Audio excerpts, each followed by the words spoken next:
Okay.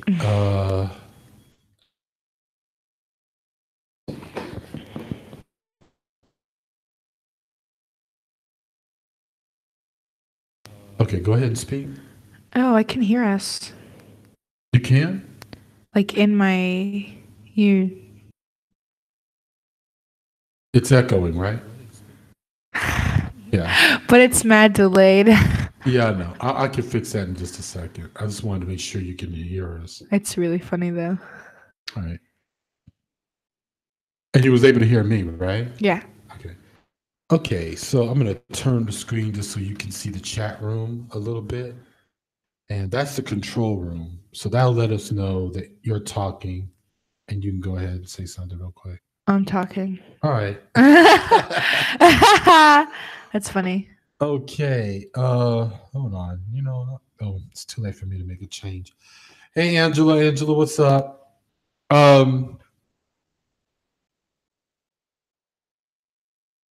Hey Lord Gaelic, what's up? All right, y'all. This is a special guest tonight, as you all know. What was that? When was the last time you were here? Was it March or April? That was weeks ago. That was what? Weeks ago. I know. I don't know how else to tell time with you. I don't tell time. I don't keep track of time. You can say that again. Anyway, y'all. Tonight is a special guest. This is Tigris Libre, who's on here tonight with me, and she was here last month. We did a hangout together, although it needed some editing work on it, and so I will be re-uploading that soon. But tonight the topic is we're going to talk about mental illness, the Black community, and Kanye. This discussion or the choice of topic tonight was based on a discussion that I had with Tigris. You know, in case a lot of you all don't know, Tigris is my oldest daughter who's going to be on her way to college very soon. How are you feeling about that? It's great. I'm finally happy to be done with that college process. I want to ask the chat. Can anyone hear both of us, or do you only hear one of us? Just let me know if we both come out clear. I'm just using a virtual mic mixer right now, and Angela, hold on, let me just bring that up for you. Can you see? Yeah.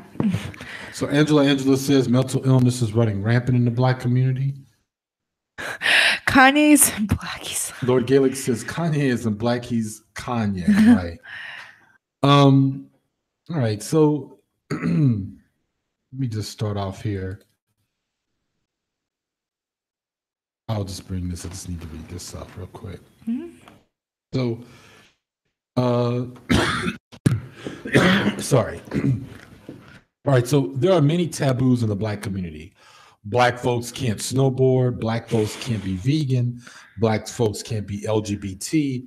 Black women can't expose the dirt of the men in their lives. And Black people can't speak their pain. And lastly, Black people can't be crazy. Things that we don't know or talk about. According to the Health and Human Services Office of Minority Health, African Americans are 20% more likely to experience serious mental health problems than the general population. Common mental health disorders among African Americans include major depression, attention deficit disorder, hyperactivity as well, suicide among young African American men, post-traumatic stress disorder, because African Americans are more likely to be victims of violent crime. According to a statistic breakdown in an article on mental health, I have the link. The link will be in the low bar later on tonight, as everything else will be.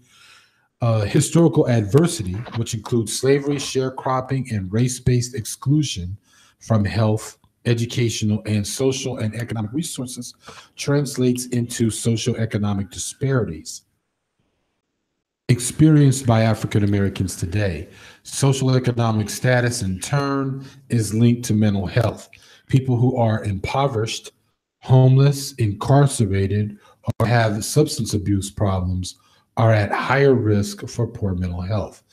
Now, I want to point out an older video series I had regarding respectability politics because in part 3 of that series, I attached an article and the study that covers how poverty taxes the brain. Mainly, it talked about how bad choices of poor people, it talked about bad choices that poor people make because of stress attached to being poor.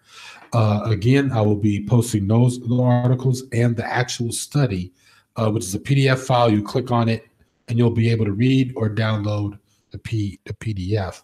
And I'll also put a link to that part 3 of that series. But now, when you look at mental health problems, the African American diaspora or the African diaspora experiences, it should make sense that the historical adversity factor is one factor for the African American community's mental health stats, plus the poverty and urban living factors. Most of our collective mental health issues are diagnosable and can be helped if it weren't for our collective distrust of psychotherapy. Now, I grew up Black Christian, having the phrase, Jesus will fix it, drummed into my ears. And when I got older, I had met Black Muslims and Black Buddhists saying that their respective gods can fix it too, but never Dr. Carl Jung or Dr. Craig Polite. Craig Polite is an African-American therapist and one of the, and a very prominent one here in New York City. Now, you considering the banged up job that Jesus or Reverend Porkchop is currently doing in the Black community, I think I'd rather take my chances with Carl Jung or Dr. Polite.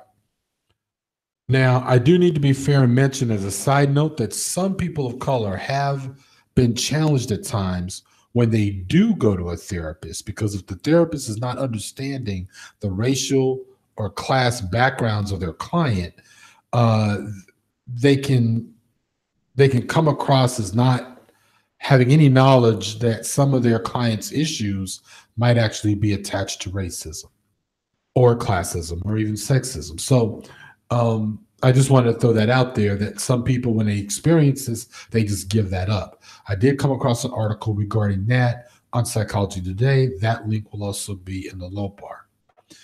Now, turning to our guest, Tigris.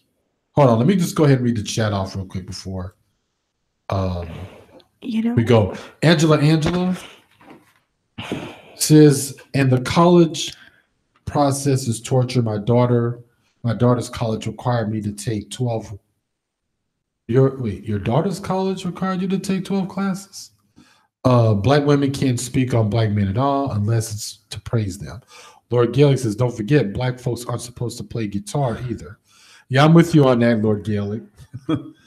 If poverty is all they know, they don't see it as a problem. Well, that's true too. Lord Gaelic says, religion in the Black community is a potential problem in regards to mental health. Damn, that's a good point. All right, so Tigris, you and I had every time Black women speak on Black men is always on some generalization. Okay, Big J, we'll get to that in a bit. So you know what I'm going to do? Let me just pop out the chat. That way we just see it.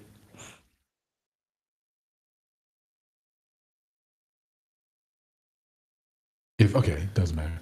All right, so Tigris, we've been talking about, and we've even had a debate here and there, because I know how I get. I get dismissive. I'm the type of person who, if a knife is poking out of your heart, I'm gonna be like, put some alcohol on it. What are the things? What is your general viewpoint about how Black people see mental illness? Because the argument or the debate that we had was about Kanye in particular, where I guess I was just thinking of him as just being a coon, but you were like, no, I think that he really does have mental illness. And I don't want to speak for you at this point. What do you think about the way, because the way I dismissed it I'm pretty sure that annoyed you. Like, oh my God, this is so typical of most Black folks. Like just tell me, like, how do you see the Black community and how they see mental illness and how they see, or do you even think there's a correlation between a connection between mental illness and even Kanye? Do you think that he is mentally ill? Do you think he has issues and problems? So I'm gonna start. I think that I think the Black community kind of sees mental illness as like, I've heard this so many times, as like a white people thing. Yeah. Like you have to be white to have it, or white to deal with it, or like you only get mental illness if you're white. And I didn't really understand that ever. But I also didn't understand why people thought Jesus was gonna fix everything. Like that's not how that works. But I think there are so many problems in our community that could be fixed if we just stopped making mental illness a stigma. Right. And the thing is that, like, in America in general, it's a stigma, but mental illness is the last thing on our minds because we're facing so many physical dangers and physical problems and illnesses that have come from our history in America, that the idea that our minds would take a toll on that, it's like the last thing on our mind. It's like the last thing we would ever think of because there's so much else. And in my opinion, if we looked back, there's so much we could fix if we didn't make it such a stigma. Yeah. In terms of Kanye, I believe that Kanye has bipolar disease. I can't diagnose him, of course, because I'm not his doctor, but he shows signs of bipolar disease, drug abuse, probably hypersexuality,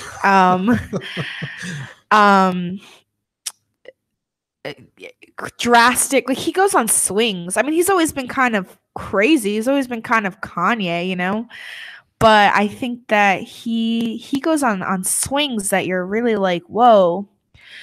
But I think if it's not that, then I think that over time, Kanye as a person has gone through so much and probably has felt the pressures of white people so much that I think in the end of the day, it's kind of made him crack.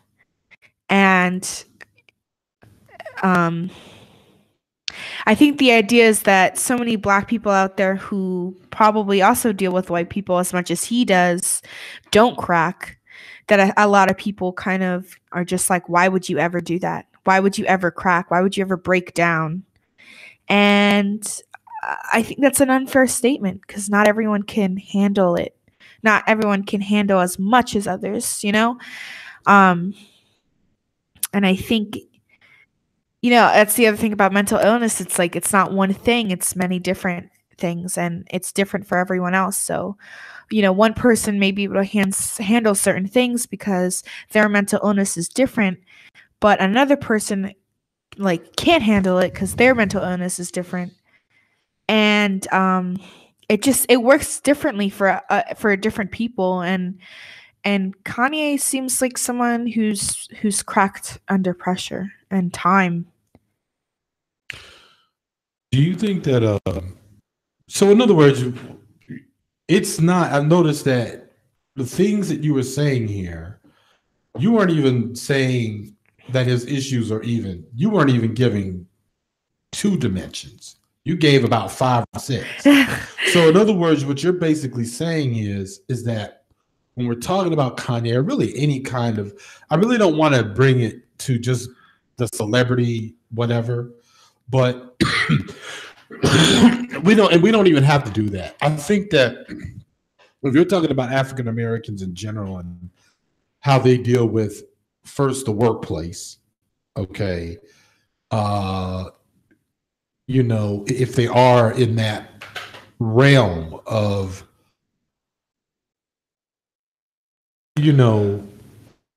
like, I would almost have to say that you could compare, if you had to talk about Kanye's position, in terms of show business, you could probably say, well, he could have been a black person in a corporate America. Okay. Yeah. Like, majority people that he's dealing with are white. So there's all these pressures.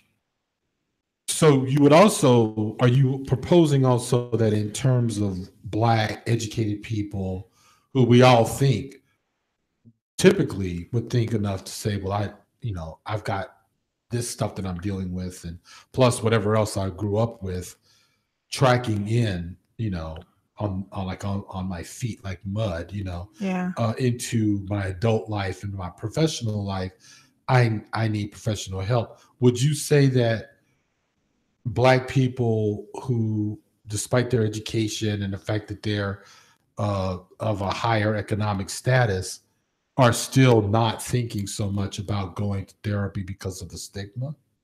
Yeah. Like seeking mental health, because is that what you're saying? Is that what you say, that not only what Kanye's dealing with, but what other people? Yeah, I mean, I think there are so many people. Like, it's like the same thing as like kind of like Trump. It's like, this isn't the first terrible president we have. Like, we've had like there's been so many like tyrannical presidents that just in the past we just haven't been alive for them. And it's like the same thing. It's like Kanye is not the only black person who's dealing with the social pressures of white people in a white dominated career. Mm-hmm.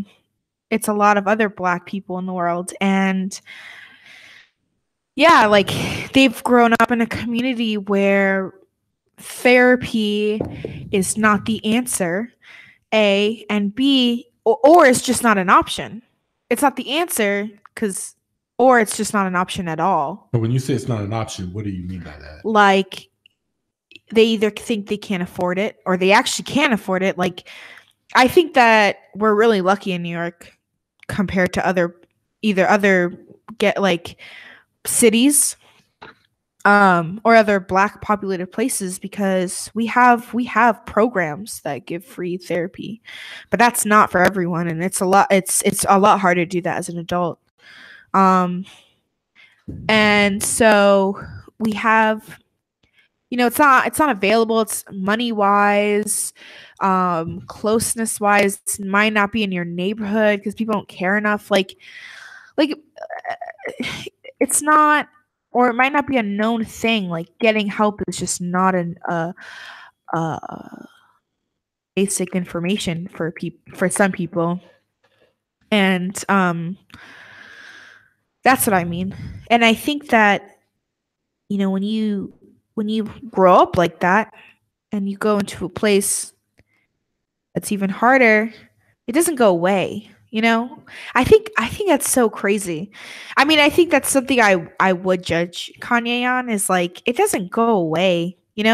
All that past stuff, all the stuff before you hang out with white people or before you get that good job or all that money, it doesn't go away. The police brutality, the stuff you see in your neighborhood, the things you hear about, like, you don't just forget it because you work with white people now. And I think he lost that in a little bit. Like, he kind of forgot that, I think.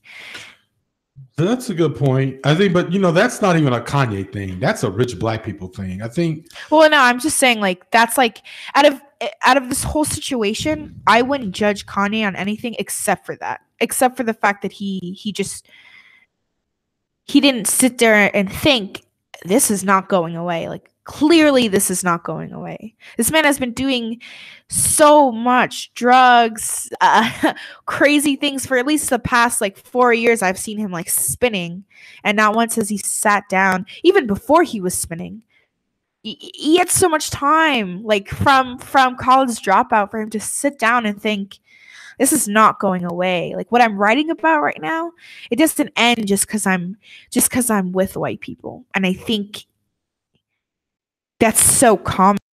I think it's so common. It would like really this is kind of off topic, but it really divides like poor black people and like middle class people. It also divides black people who are multiracial. Anyone who has to deal with white people on a daily basis, where like because of the socioeconomic problems in this country, black people on a regular basis probably don't talk to white people. So because of that, it separates people. And then people who have to end up working with white people who think that's like getting out, you know, that term, like I'm out, like I'm getting out of here. Moving. Yeah. It's upping. In other words, upping the status. Yeah. It's like doing that by working with white people, by getting with a white woman or a white man, or, you know, like escaping the black reality by entering the white world. And, I think a lot of people forget that. And I think a lot of people from the black community pin that on people a lot too and say, well, that person's just trying to be white. Like, fuck them. Bye. You're not part of our community. Or just are rude to them for no reason. But that's another conversation. I think, yeah, I know it's not exactly, no, but we did say Kanye, so yeah, we are talking about that. But now we know that there are black therapists. There are black people who practice psychology and psychiatry, but not a lot. We know that there are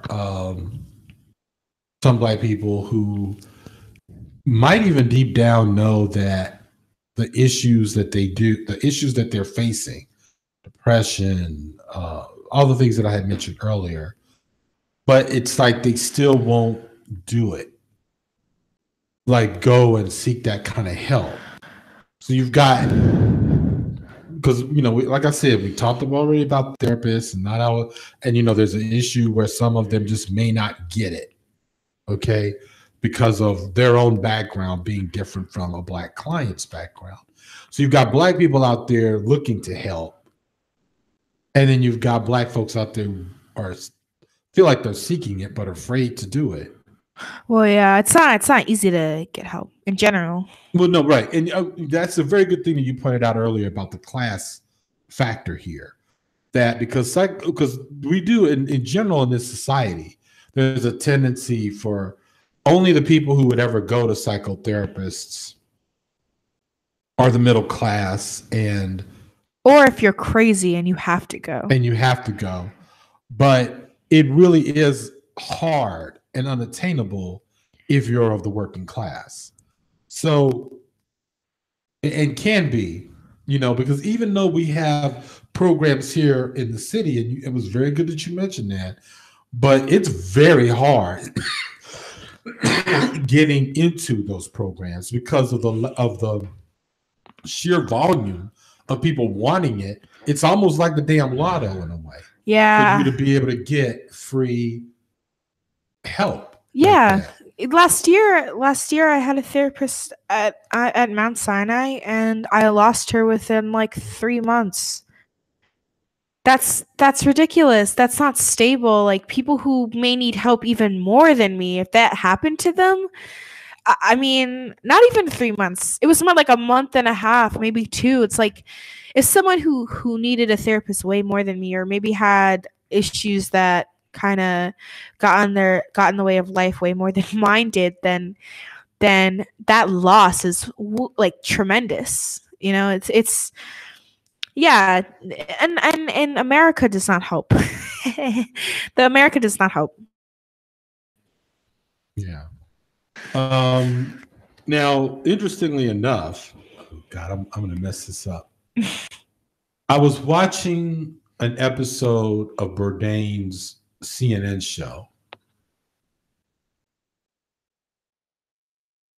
Oh, no, it wasn't Argentina.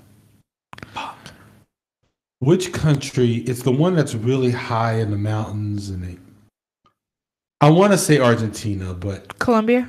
no, it wasn't. No, most certainly was not Colombia. It was not Brazil. It was not Colombia. And I am totally messing this up now. Peru. No, it wasn't Peru. I'm gonna have to look at the map. I'm sorry, y'all, and everybody else. I done messed up my point. The thing is that I think it was Chile. Okay. I think it was Chile. He was in Chile, and apparently everyone in that country, rich or poor, from what I understand, now from what, or at least that was the impression he made in that episode, were going to psychotherapists. It was like one of the number one sort of public services. And I was like, what? And it was really, I mean, you would not have imagined that, because you kind of want to think of, you always want to think of, and maybe because of the city that we live in, we get this impression or this idea that, again, it's a middle class to rich people's thing. Yeah. Only that they can get and they can afford. And here we're talking about South America. And it was like this huge amount of their population there go to therapists. And I was like, what? I was shocked at that. Now, I don't know ultimately if this means that you're talking about a country that has a higher number in people who are more balanced. I mean, I don't know. I'm gonna have to watch it. We should watch that episode together, probably this weekend or something, just to see, because it was pretty good. It was pretty interesting. It was like caught between him talking about meat and then the psychotherapy, and they did this whole thing where he was on the couch and the therapy. Anyway, but back to the Black community. See, the thing is that when I was young, I remember like your great-great-grandmother, my great-grandmother, especially when she was like trying to stop drinking. Like it was, I mean, I could tell her business, she's dead. But I remember how she just was a big time churchgoer by that time. Like we had to go to church every Sunday because she had to go to church, right? And there was something that I remember, like normally, your great-grandmother was like your great-great-grandmother, was a really tough woman. Like she grew up in the Depression. That's kind of like where when I get really ignorant at times, I don't want to say ignorant, but just when I get dismissive of whenever you try to bring up things like anxiety or people, and and I know that it's like one of those things I'm going to hear about years later as a parent, and that's fine. I mean, I do accept that flaw of mine, but I know I got that from her because, like I said, they grew up in a depression. She grew up in a depression, so there's just a different attitude. Like if there was something going on mentally with them, they self-medicated, and it was, of course, drugs. With her, it was alcohol. I mean, right. She would be like, she would go off on these tears where I think at the time we lived in Los Angeles, where I mean, my earliest memory of her was us going to court because when she got out and she had to go before the court, and they decided, okay. It was not a misdemeanor. She was out drunk, out in the streets. She got arrested in East LA of all places, but this was the early 70s. So I guess, there was nothing like bad was going to happen to her, but yeah. But anyway, my point here is that when she got off, when she wanted to get dry, basically, or sober, that's when the religion kicked in more. Yeah. And as I got a little bit more older, like, so we're talking like between, me, like 11 and 12, like she was just a big time churchgoer. Now she wasn't one of these people who go to church Monday, like, doing church meetings, and Tuesday doing doing special counsel with the pastor. And then Sunday church. Like, no, it wasn't. She wasn't like that. What I'm just saying is like Sunday on the dot, we were all up at 6:30, including your grandmother. Like we all, your grandmother was grown. Like, you know, she's a grown ass woman. She was working. Like she was kind of like the breadwinner, and your great grandmother, of course, was the housekeeper. You know, the house person. But the point here is that even she had to, like, we all had to be up and gone for church. And I remember like the way she was in the church, like she would just be like as if her life depended on it, like to be singing the songs and, you know, just listening intently on with the preacher. And when I look back on it, I think of all like, was she okay with this? Like, was this more healthy for her? Or would she have been better off going to a therapist? Because I didn't know her life like that. You know, like again, Depression era Black woman. Like there's no way whatever was going on with her and whatever kind of feelings and whatever was going, like there was no way she was going to share that shit with her family members. Probably not even her own granddaughter, you know, your grandmother. Yeah. So, let me see what's happening in the chat. Pure Butterfly Spirit. Hey, what's up? Randy So-Call. Oh, your name seems familiar, Randy. Oh, I think I know who Randy is. Peace, Randy. What's up, man? Elm City. What's up, girl? Hooded One. Peace, Hooded One. And Lord Gaelic says, unfortunately, in the Black community, the way mental illness is dealt with is through Jesus or drugs. Both are bad ideas. So now, was she clean after that? Like, did she stay clean or? She stayed clean. But you know, alcohol was a different grade of alcohol when she was coming up. So, you know, I think I brought this up once. She was going through like seizure, like she withdrawals towards the I mean, so that's kind of, you could call it. I don't know if it was like there are withdrawals. If you're done and your body is reacting to the lack of constant alcohol you have, your body is going to seize because it is not used to being sober anymore. Well, all right, that makes sense. But you know, she had stopped drinking. It had to have been over by the time towards the end of her life, she was still having these seizures. She had stopped drinking a decade ago. She was still having seizures? Yeah, so I think that those seizures were based on something else. She didn't go to a doctor? She had nothing but doctors. Like she because she also had a bad heart. So I mean, you know, yeah, I don't know. Maybe I don't know, but she wasn't having seizures before the drinking, and they started after the drinking. No, well, your grandmother told me that the seizures definitely started after, but she had stopped drinking in the early 70s.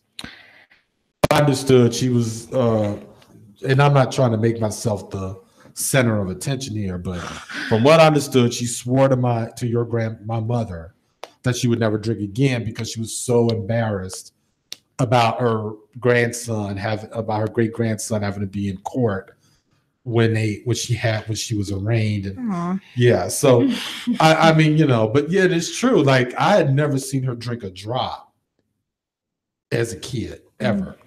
And I knew when people drank, so no. So I don't know, man. I mean, but all I know is, but just to go back, self-medicating. I mean, I don't know how, I'm forgetting what the stats are exactly when it comes to alcoholism and drug use, but do you think that might be a factor in mental illness? Like do you think it's self-medicating? Yeah, I think it's like the number one thing. Thing is, like, it's funny because mental illness is all different, but in the end of the day, they're all kind of predictable. Because I think most people who have mental illness, you know, try to suppress it, try to pretend like it's not there, and then when they realize both of those things don't work, they use alcohol or some sort of drug to distract their mind from the issue. And the problem with that is, other than the fact that it's alcohol or drugs, is that your life stops becoming your life and becomes like the next time you're gonna use. So the next time, like my life is now waiting between the first time I drink like 8 in the morning to like I get to drink again at lunch and then drink again at night and then drink it so I don't have to be sober in between those times I'm drinking. And that's what it is. It's like, and you start to hate being sober because that is your regular life. That's your normal mind. And that's just terrible. You don't want to hate being sober because that's almost all of your life. Oh, that's yeah, I mean, I don't even know what to say about that. That's how it is for a lot of people. So Kanye, well, we talked about Kanye. We know that mental illness, or sorry, trying to cure mental illness is a stigma, like, and we see mental illness as a stigma. What would you suggest to someone if they had confided in you that they've got, like they're just going through all these things, and you, in your mind, you already know what they're saying? People have. Okay, so people have done that. Okay. What would you suggest in terms of, what would you suggest they do? I think well, it depends. You know, I think that if someone came up to me, it said something that was very similar to maybe what I was going through, what I knew, depression, anxiety, things that, you know, as a person, I can handle. I would suggest going to Mount Sinai. Like, you know, like if we're in New York, I'm going to suggest to go to Mount Sinai and go to a doctor and get your shit fixed. I mean, I would suggest that to really anyone, but. So in other words, you're saying, first of all, forget about being shamed, forget about being embarrassed. Yeah. Or having other people judge you, right? And what you're saying is bust out with Google and start doing some research. Yeah, pretty much. And the thing is that, like, people don't have parents for that. Most of the time, I think a lot of the time, especially like Black kids, the reason why they don't deal with it is because they don't have parents who deal with it, or parents who would help them deal with it. Well, yeah, that was about to say. Don't you think that a lot of that has to do with the parents who literally, they're like, dude, I can't even begin to talk to my parents. I'll go to my parents. If I even go to my parents and say I'm sad, it's like, no, you're not. Yeah. Or shut up. Or scratch your man place and get glad, or whatever. And the thing is, like, that's not fair. Like, at the end of the day, most children don't plan their doctor's appointments. Like they don't plan their pediatrician appointments. So why should I have to plan my therapy appointment? Especially if you're going through the mental illness, your mind is not in a place to say, okay, let's call a therapist. Because in the end of the day, it's kind of hard to explain, at least for me, or for depression. I think that it's like a lot of it is like putting yourself in a place that is not helpful in any way. And to your brain, like, getting help is kind of evil, or it's like the wrong thing to do, even though you know it's the right thing to do. But that's not the idea. So the point is that, like, you know, if I have a kid my age and they're coming to me saying, like, I have this and this and that, and I think this and suicidal thoughts that, and I say, you know, I go through the same thing. Call Mount Sinai, do some research. If you want help, I'll give it to you. You'll just have to sit me down because I can't voluntarily do that. But yeah, I think that's important. But some people have come to me with bigger issues, like, and this is kind of where it kind of gets even like worse, is like schizophrenia or psychosis. Like, I have friends who have psychosis. You and do? I have friends who have schizophrenia and psychosis. I didn't know that. Well, I don't want to ask who, but oh, really? Yeah. Real? Yeah. And what you mean, like it's untreated? My friend's psychosis is untreated for a long time. And the parents, because the parents aren't aware or they don't care? Or? I think it was kind of both. I think the parent was unaware because they didn't care, but also just because they didn't have time to care. I felt like, or they felt like, really. But yeah, it went untreated for a really long time, and it's hard for them to deal with, to live with, like, on a regular basis. But I've had people come to me and tell me, like, yeah, I see shit, like I have psychosis, and like, to be honest, I can't handle that. I am not a doctor, like I can't handle that, and that's really hard. But I just tell them, like, you still need help, and like, this is harder for you because you have psychosis and the voices in your head are telling you not to get a doctor, but you need a doctor. That's very hard. You're like, it's a hard thing to do in general. One of the stats that is pretty alarming in the Black community is suicide among African American males, the young ones, like, males your age.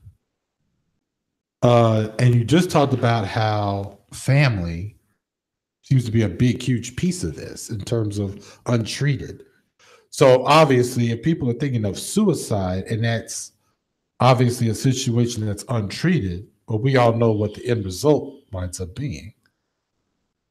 That's really scary. Yeah. I mean, Go ahead. Suicidal thoughts are not as hard as we think. Like I think everyone's thought about it at least once or twice. Yeah. Right? I mean, I think that the suicidal thoughts are not easy. I mean, not hard to get to at all.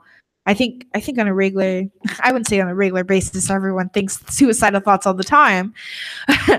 I would say, though, that I feel like if we talked about it more, we would realize that suicidal thoughts are kind of a norm.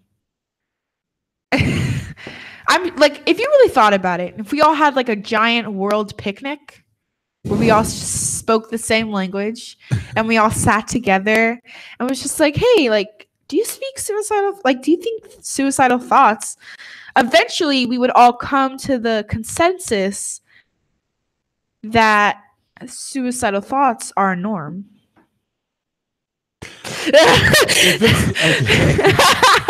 She's only laughing because I'm kind of looking at her crazy right now. So you're saying, so the ones who actually do it, though, or who actually, or let me put it to you this way. The ones who people should be alarmed about, or the ones who actually do it, however, would you say that they are a separate case from the people who you're saying are, on average, have thought about it? Are you saying that, like, there has to be a separator, don't you think? Well, yeah.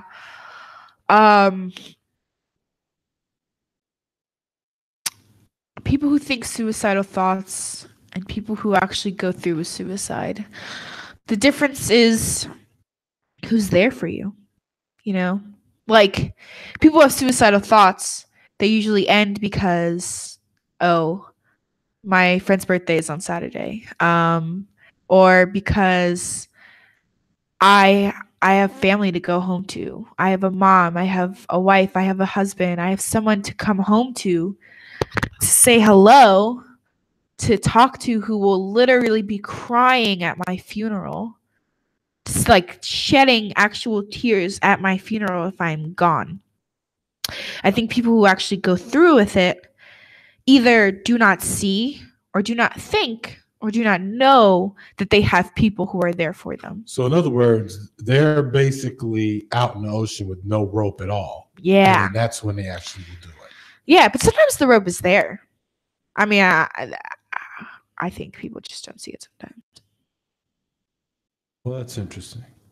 So I'm just going to read off some of the people here who've added to the chat. It's Black Privileged. Thank you for showing up. What's up?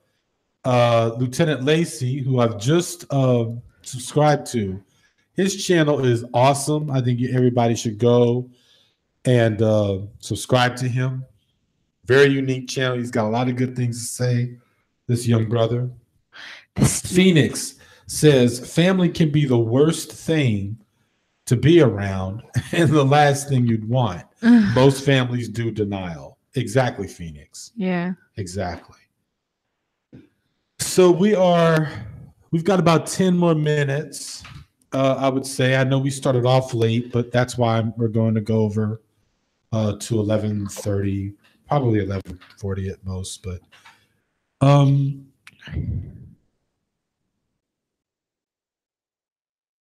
how important do you think? God,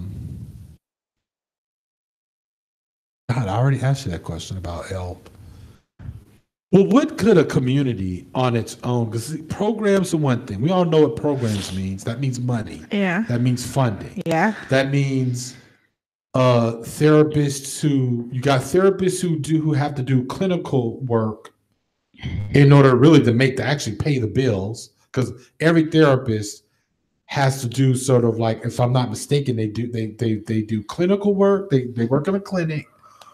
Where 9 times I think what they do there is they service people who can't afford they don't have insurance. They don't have any kind of a healthcare program. They spend certain hours in a clinic and certain hours at their private practice. Yeah. Then you've got that. But they're not enough to go around. So what do you think a community can do on their own? Because I'm always going to think about that first and foremost. Because my thing is, I think that most government programs, while I don't turn my nose up at them, and when they exist, there's not enough of them to go around. They never get enough funding because, sorry, we live under capitalism. If under the most so-called liberal president ever, one of them, which he's not liberal at all, and I mean Bill Clinton, if PBS got their funding taken away from him under his watch, then you can imagine,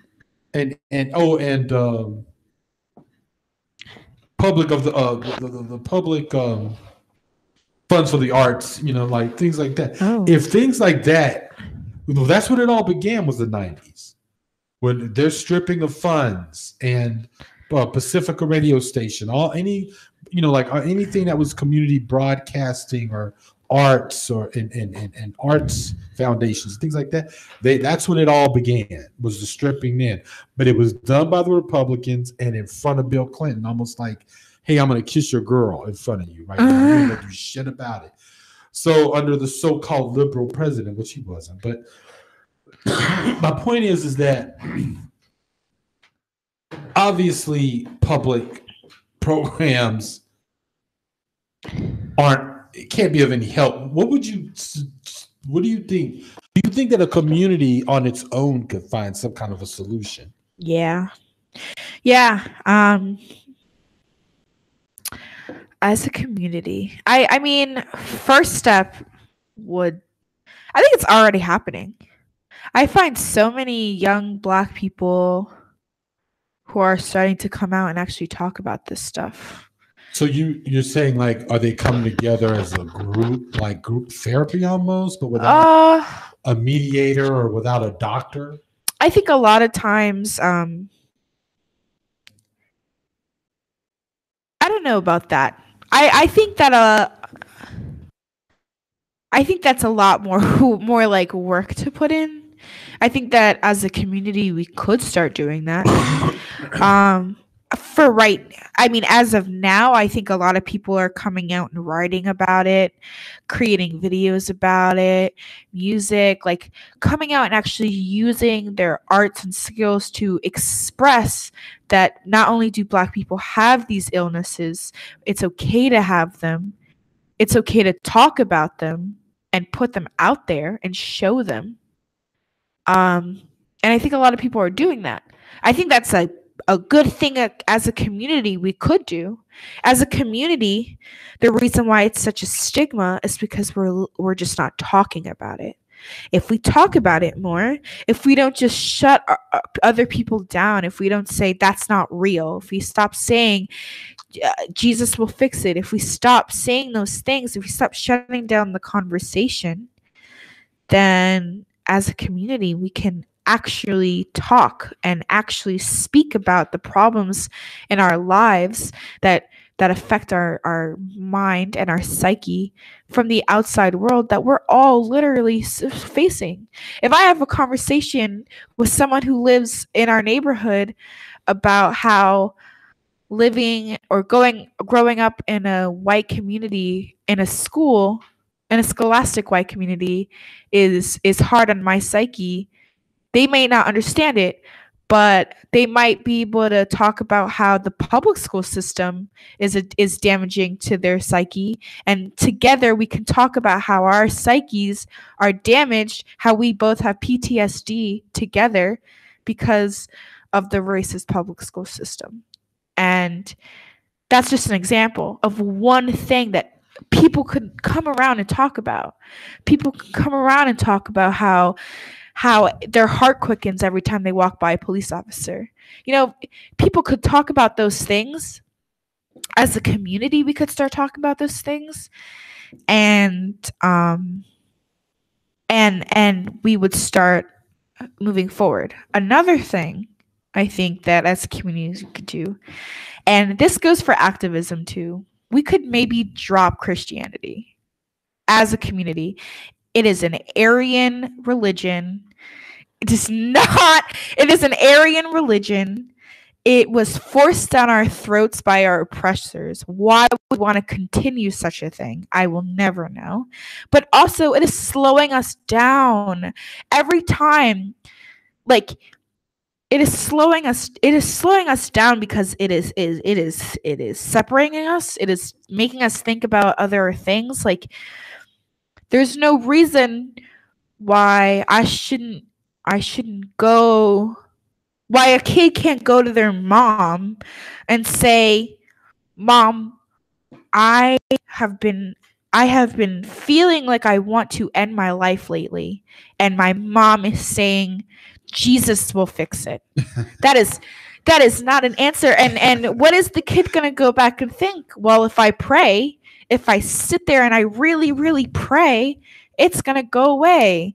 And then the next day, when those suicidal thoughts come back, like, it's almost worse. It's almost worse, and it's angering a little bit.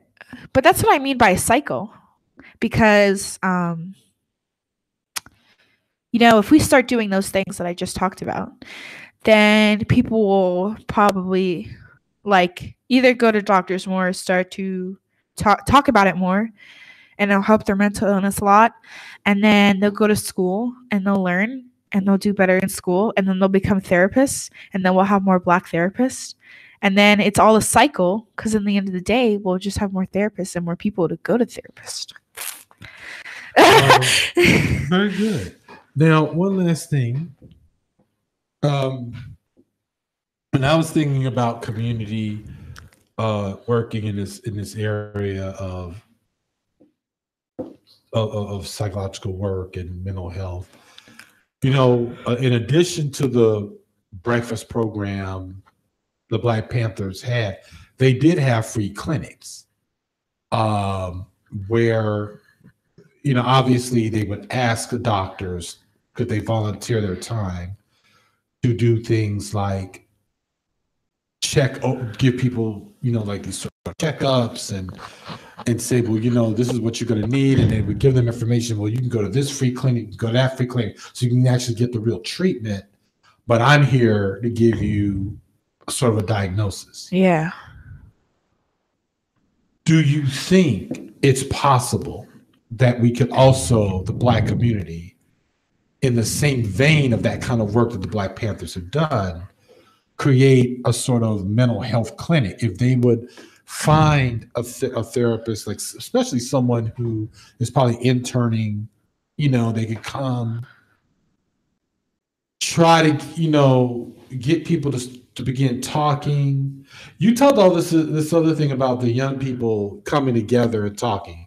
Now that's almost like no different from group therapy, like almost. Yeah. Like there are usually in most group therapy though, you have an actual therapist or a psychologist who's there, or a psychiatrist in some cases, rare cases though, who will sit and sort of moderate. But other than that, the whole idea was that when people were talking to a group of other people, that would be helpful there, because there isn't necessarily needed the intense doctor-patient interaction as in a classical form of therapy.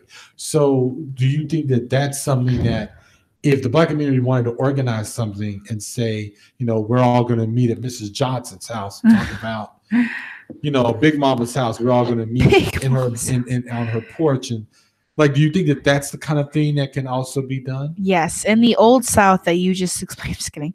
Yes,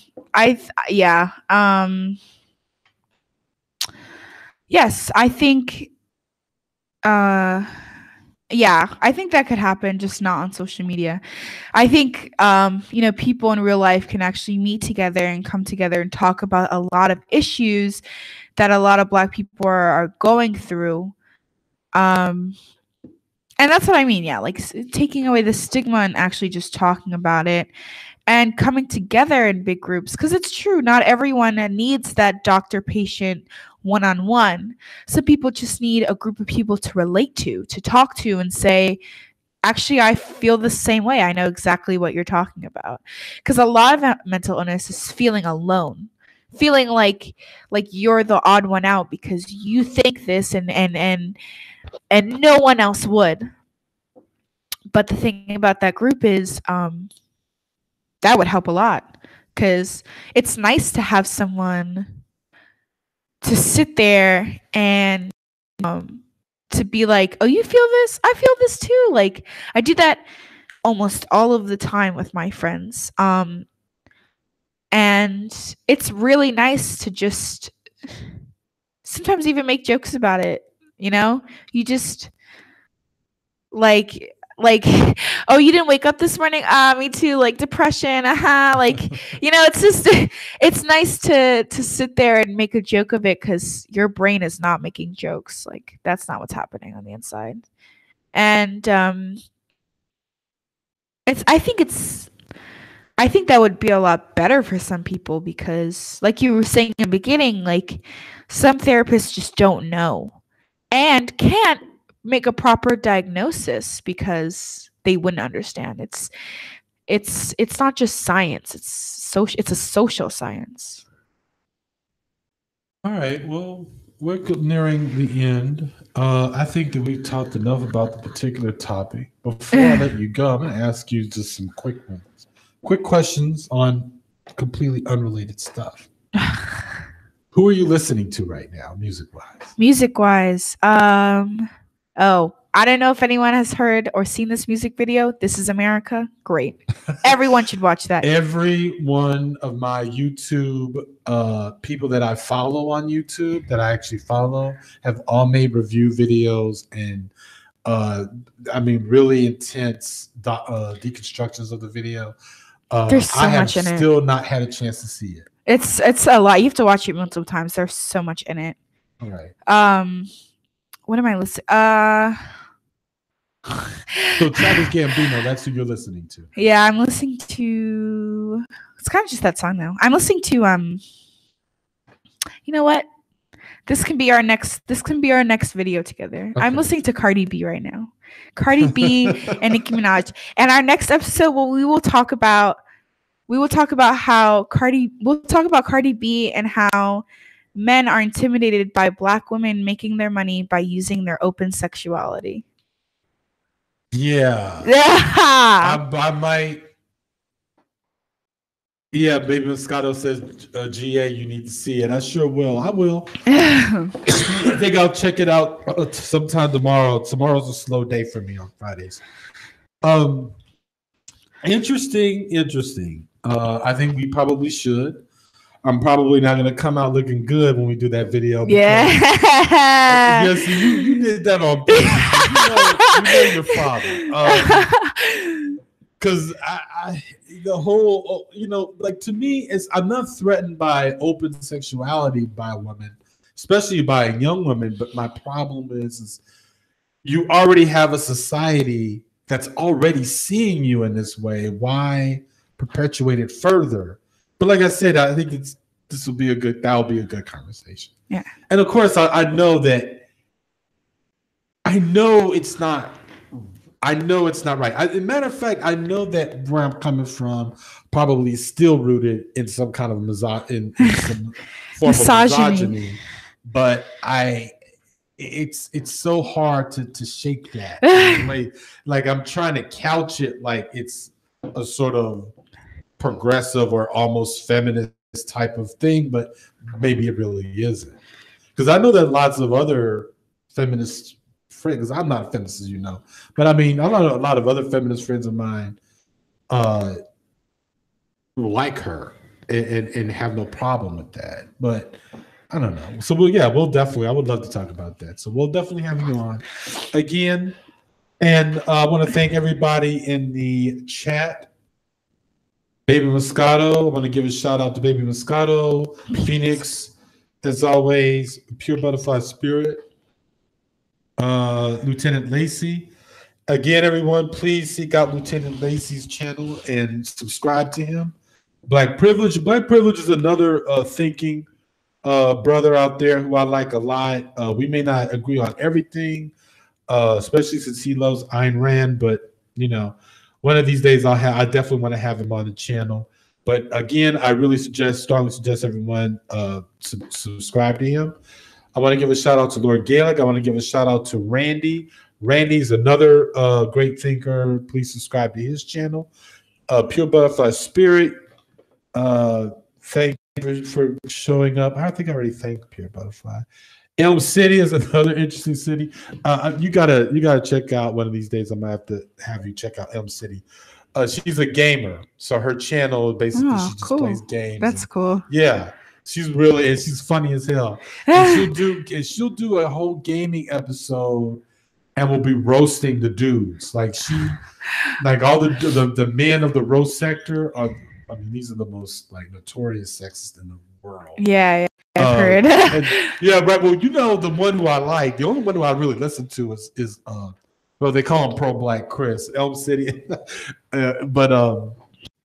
But he's the one that you heard me playing in the kitchen. You like, and he was like saying all this good shit about like the revenge porn that happened to this one girl in the sector. But then he turned right around. Yes, waving a dove. This dude is contradicting himself. What the hell? You were like tripping out on him, but him. But anyway, I want to thank everyone. Hooded One. I want to thank Hooded One. I want to thank Big J Triple X, Angela. Angela, let me know if you got that link. I'm sorry, if you send me your email so I can send you that tutorial video that I made for you. All right, so that's it. I want to thank everybody for showing up. This was great. And once again, this is Tigris and Garage Autonomist. Bye. And we are signing off.